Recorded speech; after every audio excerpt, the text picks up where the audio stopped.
Itu tanggal 9 Agustus lalu, Bapak Ana dipanggil lebih dulu dari kami dalam keadaan koma di rumah sakit. Pertanyaannya, apakah Bapak saya meninggal dalam keadaan baik dan tetap keislamannya sedangkan tidak mengucapkan kalimat Allah, tapi kami sudah membisikkan dengan kalimat Allah di kuping Bapak yang sudah tiada, dan apa sebaiknya kami lakukan untuk kemuliaan Bapak khususnya untuk kami anak-anaknya? Satu, selalu berhusnudzan pada Allah. Kalau Allah sudah titipkan sakit misalnya koma, tidak bisa melakukan apapun, husnudzan dulu dengan syukur kepada Allah bahwa semua fungsinya menjelang wafat ditutup untuk berbuat maksiat. Itu dulu. Terima kasih ya Allah yang Engkau cukupkan ayah kami dalam keadaan saat ini untuk menerima kebaikan saja, dan Engkau tutup fungsi-fungsinya dari perbuatan maksiat sehingga lisannya tidak berkata yang salah lagi, matanya tidak berkata yang salah lagi sebelum ia wafat. Lalu Anda tadi sudah bisikan kalimat-kalimat thayyibah, kalimat-kalimat kebaikan, husnudzan kepada Allah, sampai kepada Allah, Allah perintahkan malaikat untuk menyampaikan itu pada keadaan dirinya walaupun tak terucap di lisannya. Jelas ya? Husnudzan. Setelah itu apa? Setelah itu wafat, meninggal, diselesaikan semua kewajiban beliau. Kalau Anda bertanya apa yang terbaik, satu, yang tidak ada biaya menggunakan lisan saja, yaitu doa. Ya, satu apa? Doa. Nah, yang kedua, praktekkan semua ilmu yang pernah diajarkan ayah dan amanat yang baik-baik. Praktekkan. Jelas? Nah, yang ketiga, ya, jika ayah berwasiat amal-amal baik, lakukan. Jika tidak ada, Anda teruskan amalan baik yang pernah dikerjakan ayah, atau amal kebaikan yang ayah belum kerjakan tapi Anda niatkan untuk ayah Anda.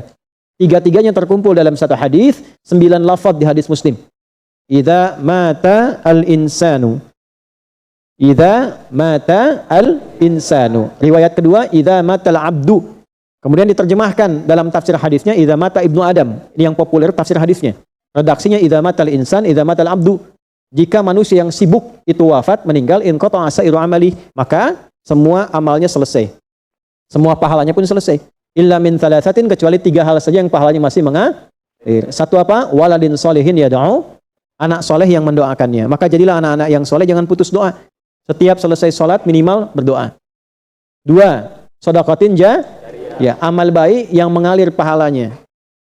Ya, jadi apa itu? Kalau ayah punya amal baik yang sudah ia kerjakan dalam hidup, misalnya pernah ikut renovasi masjid, ya, selama orang sholat di situ beliau dapat pahalanya. Nah, ini yang saya maksudkan. Kalau tidak ada yang ditemukan amal begitu, Anda niatkan. Misalnya beli mushaf, simpan di tempat penghafal Quran, niatkan untuk ayah. Ya, tidak harus Anda kasih foto ayah misalnya di mushafnya.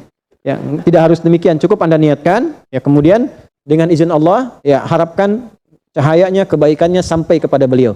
Jelas sampai sini? Ya, ada yang umrah, misalnya ada yang haji menjadi badal, itu boleh dilakukan. Ada yang ingin puasa diniatkan untuk ayahnya yang wafat, boleh dilakukan. Ya, ada yang untuk kurban diniatkan bagi Allah, karena Allah bagi ayahnya yang wafat, boleh dilakukan. Jelas? Nah, yang terakhir, ilmin yuntafa'u bihi, ilmu yang bermanfaat. Banyak orang menafsirkan kalau ini pernah jadi guru, kan, pernah mengajar. Tidak juga. Jangan batasi di situ. Seayah-ayahnya ayah. Tuh.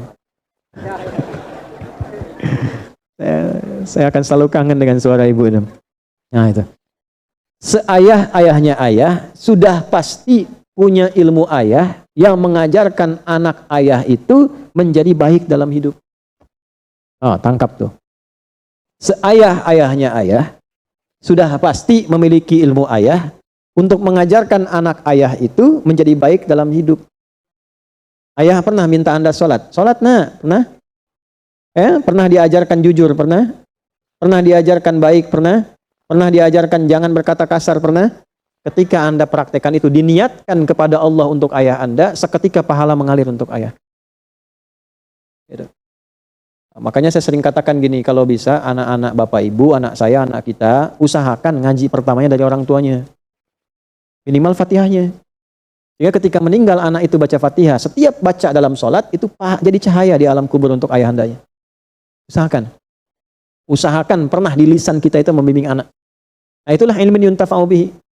Ingat, makanya kalau sudah dapat Quran, ya, saya selalu katakan pada anak-anak kami di pesantren juga di sekolah, ya, terutama ayahnya yang sudah meninggal, kalau kangen tuh baca Quran.